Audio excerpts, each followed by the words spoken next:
It is true, but I think it's that self-belief. I had the same. So I used to work overseas in Jamaica, and for a lot of people from uni, it was like a big dream job, because I had relatives that used to work overseas, and it was sold to me as like the be-all and end-all.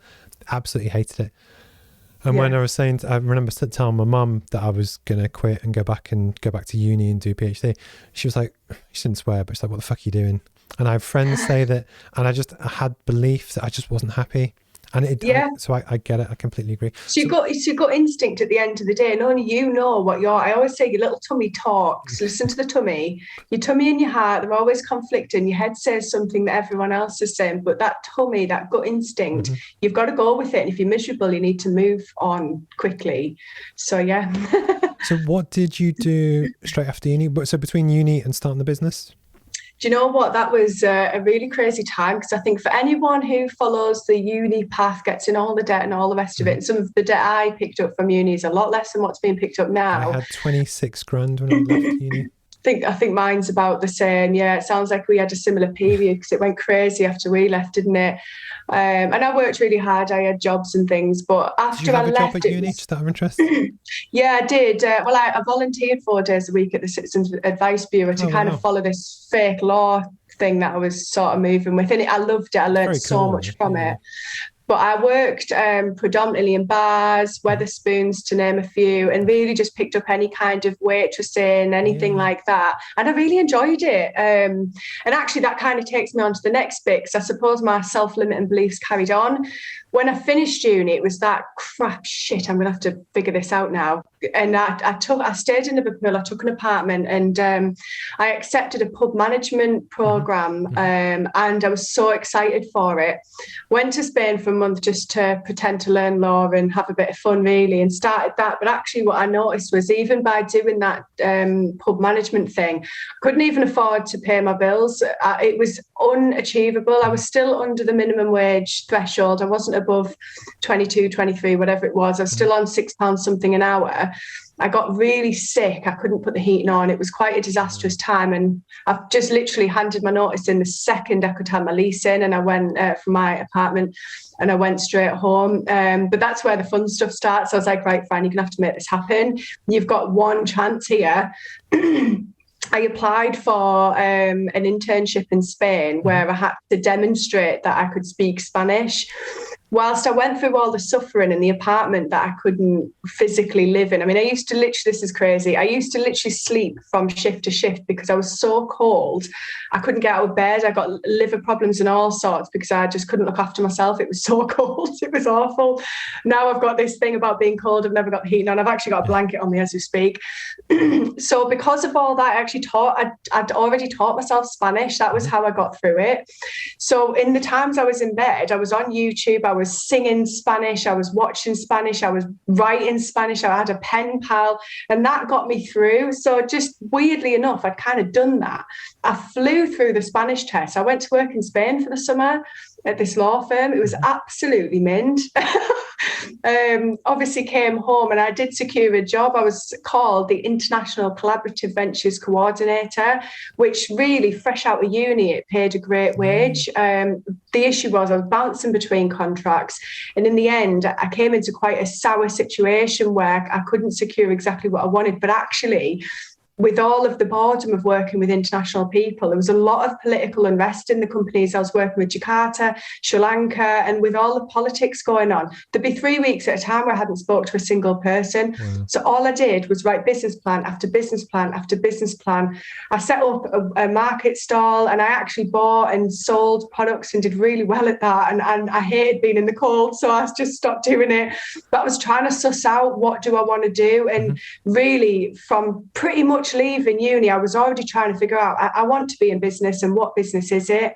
And after that, I went through quite a severe period of depression. I had to take some time off work because of it, to be honest. I was engaged to be married. I was, about to be getting set up. The expectation was I should keep this job with the really good wage and all the rest of it and carry on. But it just was actually so depressing. I just couldn't do it. Mm. And in the end, I just read all these books and I said, what has made me happy in my whole entire life? And one job, I got rid of the finances of it. And I thought, ignore money. what makes you happy? And I looked through all my careers. I was like, do you know what? I actually just really love cleaning. Mm-hmm. And I learned that in working for Morrison's when I was, I think, 17, 18. So I sold Yorkshire puddings and toast by 10% in that job, in case anyone cares. So I'm naturally a very good salesperson. I'm very honest with people and very authentic, but I loved cleaning. I actually was at the point of saying, I'm just going to be a cleaner. I'm happy to earn X amount a year and I just want to be left alone. I just want to do something I enjoy. You put that joy of doing something into the commercial brain that I developed over the years and the need to want and desire for a business. Obviously, it went massively successful really quickly. And here I am today with a massive headache of a story in between. But that's my period from uni to business, really. There's no time in the middle, sort of half faking this career that I didn't really want, going through depression and just going, sod it, 25th birthday. I can't remember what the year was. Literally the birthday of my 25th birthday, I got called into a meeting with my boss at the time, and they were saying how well I was doing and all the rest of it, but I just could not get over this comment in this appraisal of you're doing really well and the customers love you, but you're spending too much time on the phone. And I literally thought, oh my God, F off. I don't know how much I can swear on this. And I just walked out and I never went back. And that's the last job I ever had. Weirdly, there was a check on the desk. No one gets paid in checks anymore. And it's just such an ironic story for this dramatic scene I'm painting. My last check, it was just before Christmas, and that was all I had to go off.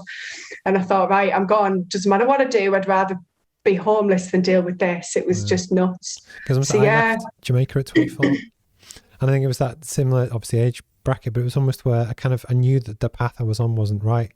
And I think it's that balance of where I think a lot of people, when you finish uni, it's almost where you have a dream, and then if it doesn't kind of pan out, you kind of decide what to do next. But almost the resilience to stick out what you're doing, and almost the tough times, and not being able to put the heating on is tough. That is savage. Yeah, and then, but I think you're a bit more resilient at that age as well. And I just had it in my head, this is the only time I've got to make this happen. And I had gone through periods of homelessness in school, actually, which I didn't bring up before.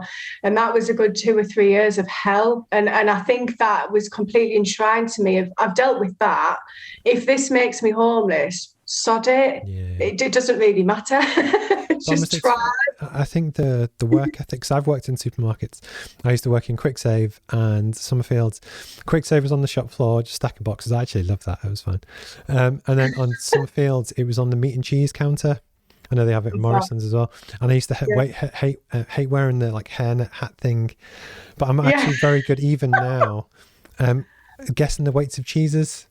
Because basically what you have to do is look at it, and it's my one party trick that I'll never use. Well, do you know what? I've just learned that every business has an upsell, and that's because I was the upseller. My job as 18, like, what are you trying to upsell me? Because I know for a fact there's an upsell somewhere.